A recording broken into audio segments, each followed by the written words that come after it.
2026 අප්‍රේල් මාස 10 වන අද දිනය තුළ මේ වනතෙක් කොටස් වළඳපොළ ක්‍රියාකාරීත්වයේ කුමනාටද සිදුවන යන්න ඔබේ අවධානයට යොමු කරන්නයි මේ සූදානම.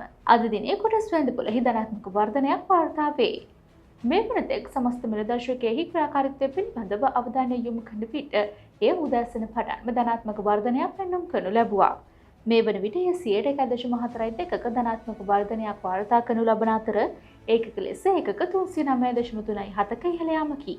මේ වන විට සමස්ත මිල දර්ශකයේහි ඒකකයේ සටහන් වනුයේ ඒකක 22133.91ක් ලෙසයි.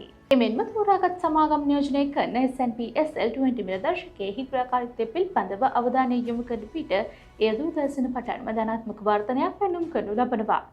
මේ වන විට 101.36ක ධනාත්මක වර්ධනයක් වාර්තා කරනු ලබන අතර ඒකක ලෙස ඒකක 82.37ක ඉහළ යාමකි. මේ වන විට S&P SL20 මිල දර්ශකයේහි ඒකකයේ සටහන් වනුයේ ඒකක 6158.55ක් ලෙසයි. එමෙන්ම මේ වනතෙක් සමස්ත වෙළඳපොළ පිටපත රුපියල් බිලියන 2.54ක් ලෙස වාර්තා වනවා.